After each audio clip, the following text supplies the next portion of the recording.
Do the right things because they are right. Whether there is a benefit or a profit for you, either immediately or in the foreseeable future, it does not matter. Just do the right thing. That is part of your distinguishing character or characteristic as a child of God. I know that God rewards. Hebrews 11:6 says, anyone who comes to God must come believing, having faith, that first of all that he exists and that he is a rewarder of them that trust in him. God is a rewarder. The same Hebrews chapter 6 verse 10 we say, don't think that God is so wicked as to forget all your sacrifices. He will definitely reward you. And of course, Psalm 20 verse 3 says, may the Lord remember your sacrifices and answer your prayers. So God is a rewarder. There is no question about that. But remember what I always tell you, you cannot negotiate your reward with God. He will reward you when he wants, how he wants, where he wants, and what measure he wants. Put that at the back of it. So you don't need somebody to be thumping it. You don't need somebody to be, shouting down at you that this is what you do and then God will do this for you. No. I've told you before that God is not transactional, and I'm standing on that. God rewards. His reward can come in manifold ways you don't even know. But when it comes to doing the right thing, the point here is, it is not always that there is a reward for every good thing you do. And so if you have this perverse mentality of what is in need for me, there are many good things you will not do. So Jesus did not need baptism per se. But one of the theologies of the church is that by entering that baptism, he sanctified the font of baptism. That means he made every water of baptism now what? Potent. So he didn't need it, but he did it because it was right. And it is right. So do the right things, whether there is reward there or not. Don't always be driven by the reward mentality and the reward motive.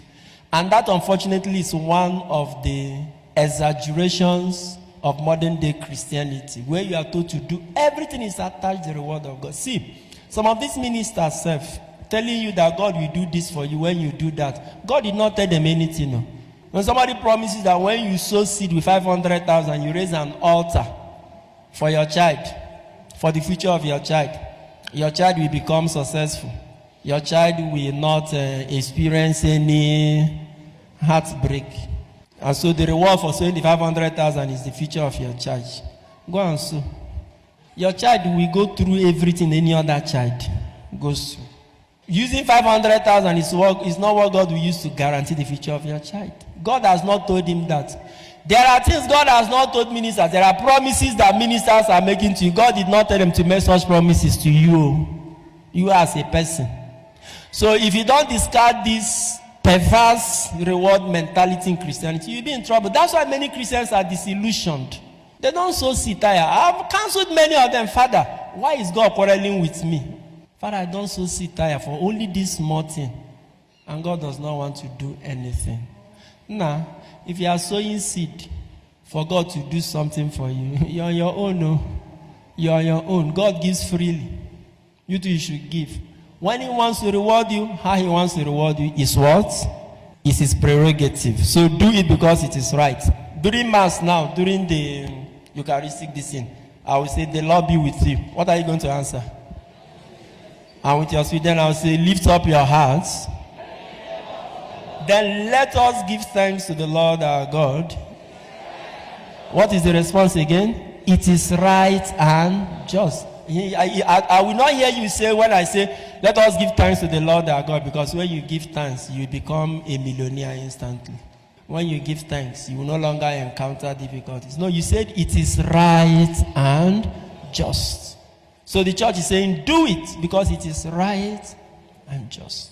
To watch full videos and get notifications for new ones, please subscribe to my YouTube channel. God bless you. Sign up with the largest community of Catholics online. Meet new friends, chat, post pictures and videos, make and receive audios and video calls, interact with lots of priests and religions. Download the app from Google Play Store.